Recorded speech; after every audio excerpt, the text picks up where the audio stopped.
जय हिंद दोस्तों।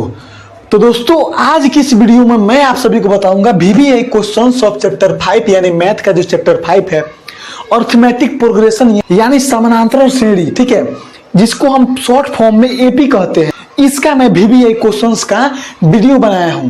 तो इस चैप्टर का इंपॉर्टेंस आपको इस स्क्रीनशॉट से दिख रहा होगा कि केवल इस चैप्टर से 50 नंबर में 4 नंबर का क्वेश्चन पूछा गया है। तो इस वीडियो को ध्यान से देखिएगा। तो देखिए पहला नंबर टाइप्स का क्वेश्चन क्या कहता है कि समानांतर श्रेणी ज्ञात कीजिए। हमको क्या ज्ञात करना है? एपी, ठीक है, जिसका तीसरा पद 5 और सातवां पद 9 है, यानी दो पद दे दिया है और हमें इसी दोनों पद से हमको सारा पद निकालना है, ठीक है। तो इस टाइप के क्वेश्चन को सोल्व करने के लिए आपको एक फॉर्मूला मालूम होना चाहिए। वह फॉर्मूला इस प्रकार है, an बराबर a plus n minus 1 into D. अब यहाँ पर an क्या होता है? an का मतलब होता है nवां पद। हमको किस पद का मान निकालना है उसको हम nवां पद कहते हैं, ठीक है। मान लीजिए हमको तीसरा पद निकालना है, तो हम यहाँ पर क्या लिखेंगे? a3। हमको यहाँ पर चौथा पद निकालना होता तो हम यहाँ पर क्या लिखते? a4, ठीक है। तो इसका मतलब आप समझ लिए। अब यहाँ पे इस a का मतलब क्या होता है? a का मतलब होता है पहला पद। यहाँ पे हम a1 भी लिख सकते हैं, लेकिन a1 थोड़ा सा ज्यादा लेंदी लगता है, इसलिए हम a ही लिखते हैं, ठीक है। तो a का मतलब आप समझ लिए। अब यहाँ पे आपको दिख रहा होगा n। अब इस n का मतलब क्या होता है? n का मतलब होता है पदों की संख्या। अब इसको एक एग्जाम्पल से समझिए। यह एग्जाम्पल हो गया, ठीक है। इसमें अगर कह दे कि पदों की संख्या यानी n का मान कितना होगा, तो आप कितना कहेंगे? इसको आराम से गिन लेंगे, 1 2 3 4 5, 5 को टर्म है, इसलिए n बराबर हम 5 लिख सकते हैं, ठीक है। तो पदों की संख्या को हम n से दर्शाते हैं। अब यहाँ पे आपको दिख रहा होगा d। अब d क्या होता है? d का मतलब होता है सर्व अंतर, यानी सबके बीच कितना अंतर है उसी को हम सर्व अंतर यानी d से डिनोट करते हैं। यहाँ पे आपको दिख रहा होगा, ठीक है। तो आई होप आपको यह फॉर्मूला अच्छी तरह से समझ में आ गया होगा। तो चलिए इस क्वेश्चन को सोल्व करते हैं। तो देखिए क्वेश्चनों में क्या लिखा गया है? लिखा गया है कि तीसरा पद बराबर 5। अब तीसरा पद को कैसे डिनोट करते हैं बतेबे किए हैं। क्या लिखते हैं? a3। 3 है तो तीनों लिखेंगे, यहाँ पर 4 रहेगा तो 4 लिखेंगे, तो तीसरा पद है इसलिए 3 लिख दिए। तो a3 बराबर 5 दिया गया है, 5, ठीक है। तो इसमें कोई डाउट नहीं होगा। अब देखिए ये जो a3 दिया गया है इसको इसी फॉर्मूला पर बैठा दीजिए, तो क्या हो जाएगा? a प्लस में n माइनस 1 है, तो n यहाँ पर क्या है? 3 है, तो 3 माइनस 1 इंटू डी। तो d का मान दिया है, सर्वांतर दिया है, इसमें तो नहीं दिया, तो यहाँ पर आराम से लिख दिए d। d बराबर 5, ठीक है। जब घटाएंगे तो क्या हो जाएगा? a प्लस 3 में से 1 गया तो क्या हो गया? 2d बराबर 5। और इसको समीकरण 1 मान लीजिए। इसको समीकरण 1 क्यों माने हैं आगे पता लग जाएगा। तो अब देखिए यहाँ पर जो पहला शर्त दिया गया है उसको हम यहाँ पर लिख दिए। अब दूसरा का शर्त क्या दिया गया है? सातवां पद बराबर 9। तो सातवां पद को क्या लिखेंगे? 7 है तो क्या लिखेंगे? a7 बराबर क्या दिया गया है? 9, ठीक है। तो अब इसी को इसको इस फॉर्मूला के बेस पर बैठा दीजिए, तो क्या हो जाएगा?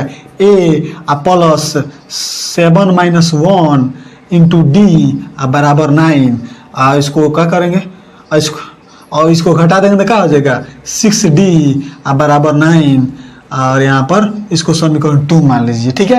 अब अगर आप गौर से देख रहे होंगे तो आपको यहाँ पर एक ट्रिक नजर आ रहा होगा।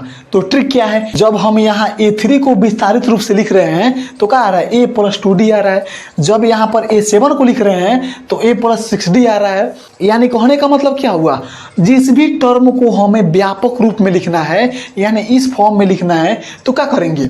आराम से एक घटा देंगे। माने जो यहाँ पर दिया रहेगा 3 दिया है तो 3 में से ये घटा देंगे, ठीक है। तो क्या होगा? 2 हो गया और यहाँ पर d से गुना कर देंगे, यानी उतने d जोड़ देंगे। यानी कहने का मतलब यह हुआ कि अगर हमको a4 को विस्तारित रूप से लिखना होगा तो क्या लिख देंगे? a लिख देंगे a प्लस इससे a कम d लिख देंगे, यानी a कम क्या हो गया? 3 और 3d आराम से हो गया। तो अगला बार से इस फॉर्मूला को रटने की जरूरत नहीं है। आराम से जितना कहे उसमें एक कम करके डी जोड़ देना है, ए में उतना डी जोड़ देना है, ठीक है। तो यहाँ पर रटने वाला कोई बाजार नहीं होगा। तो यहाँ पर आपको ट्रिक मालूम हो गया।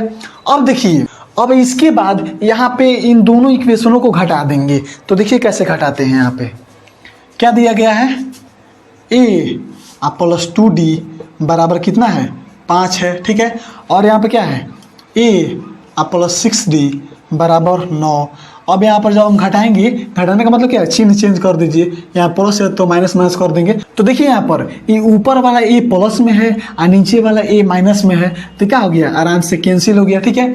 अब यहाँ पर देखिए ये ऊपर वाला 2d अब से नीचे वाला 6d जब घटा देंगे तो क्या हो जाएगा, -4d आएगा, ठीक है। यानी कि माइनस वाला ज़्यादा है तो -4d हो गया, ठीक है। अब यहाँ पर देखिए जब भाई -9 में से 5 घटा देंगे तो क्या हो जाएगा, -4 आएगा। तो अब देखिए यहाँ पर ये -4 गुना में है तो बराबर को उस साइड जाएगा तो क्या हो जाएगा, भाग में हो जाएगा। तो d बराबर -4 अपॉन में यानी भाग में क्या हो जाएगा, -4 हो जाएगा। अब -4 से -4 एक मार्च में कट गया तो d बराबर क्या हो जाएगा, 1 हो जाएगा, यानी d का मान 1 आ गया। अब जब d का मान 1 आ गया तो हम क्या करेंगे, समीकरण 1 में रखिए या समीकरण 2 में रखिए, तो हम समीकरण 1 में रख दे रहे हैं। जब समीकरण 1 में, तो यहाँ पर लिख दीजिए समीकरण 1 से, समीकरण 1 से।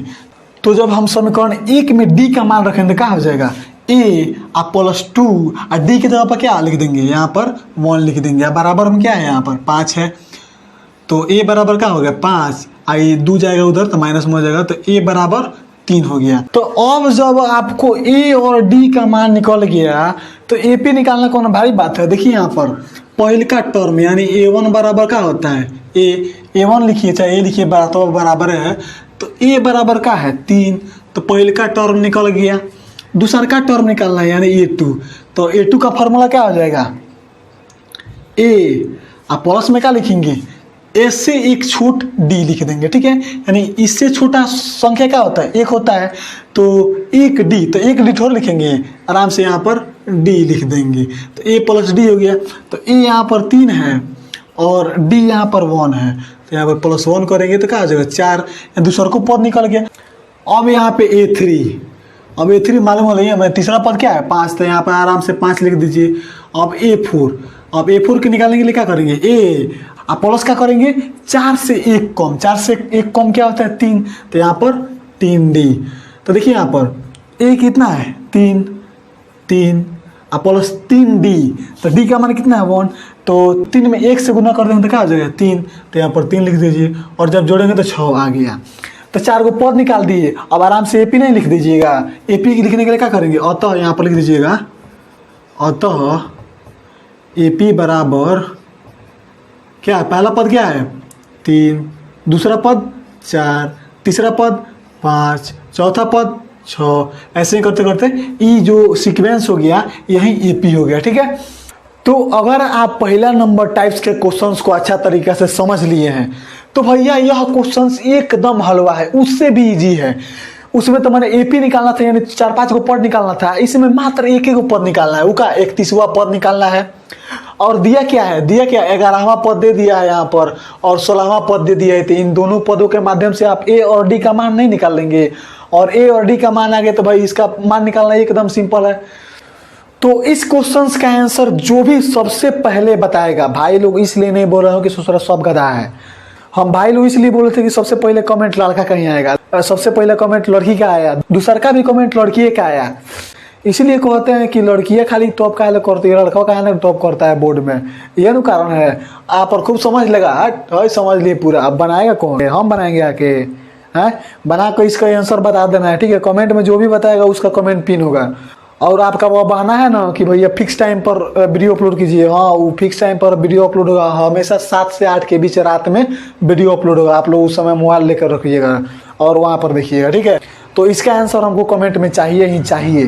तो चलिए ढेर बकवास कर लिए और दूसरा का नंबर टाइप्स के क्वेश्चन को देख लेते हैं। तो अब देखिए है दूसरा का नंबर टाइप्स के क्वेश्चन में, तो ये क्वेश्चन में जानते क्या कहता है कि समानांतर श्रेणी इतना में प्रथम 22 पदों का योग ज्ञात कीजिए। यानी हमको क्या करना है, 3 गो टर्म दे दिया है और इसके मदद से और 19 गो टर्म निकालना है और 22 को पुगा के उसका योग करके यानी उसको जोड़ के एक जगह लिखना है, वह इसका आंसर होगा। तो था लगा इतना अगर काम हम एग्जाम में करते हैं तो 2.5 घंटा इसी में बीत जाएगा। इसलिए इस क्वेश्चन के सॉल्यूशन के लिए एक फॉर्मूला बनाया गया है। वह फॉर्मूला इस प्रकार है, ठीक है, एस एन बराबर एन बटा 2 इंटू में 2a plus n minus 1 into D. ठीक है, इस फॉर्मूला को याद कर लीजिएगा तो आपको यह क्वेश्चन चुटकियों में सोल्व। तो देखिए यहाँ पर इस फॉर्मूला में मान बैठाने के लिए आपको क्या करना पड़ेगा, n का मान, तो n यहाँ पर क्या है, n देखिए कर रहे हैं, n क्या है 22।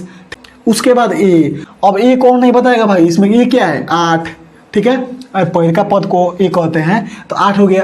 और यहाँ पे n तो n निकल ही गया। अब यहाँ पे d, अब यहाँ पे d क्या होता है और d को कैसे निकाल देते हैं, तो देखिए d का मतलब होता है कॉमन डिफरेंस, यानी सर्व अंतर, यानी सब में कितना अंतर है, यानी सभी पदों में कितना का अंतर है, उसी को हम d के द्वारा डिनोट करते हैं, उसी को हम कॉमन डिफरेंस कहते हैं। ठीक है, तो d का मतलब आप समझ लिए। और d को निकालने के लिए एक फॉर्मूला होता है, दूसरा पद में से पहला वाला पद जब घटा देते हैं, पहला वाला पद जब घटा देते हैं तो वो क्या होता है d, यानी कॉमन डिफरेंस आ जाता है। अब देखिए ये दूसरा पद हो गया, आई पहला पद हो गया, तो दूसरा पद क्या है 3, अब से पहला पद घटा देंगे 8, तो क्या हो जाएगा -5, तो कॉमन डिफरेंस से क्या हो गया d बराबर -5 आ गया। और d बराबर आ गया, a बराबर मिलेगा, n बराबर मिलेगा, तो इस सब का मान रखकर यहाँ पर आपका आंसर नहीं आ जाएगा। इस क्वेश्चन का आंसर हमको चाहिए ही चाहिए कमेंट बॉक्स में। ठीक है, तो चलिए मिलते हैं एक और न्यू इंटरेस्टिंग वीडियो के साथ, तब तक के लिए जय हिंद, वंदे मातरम।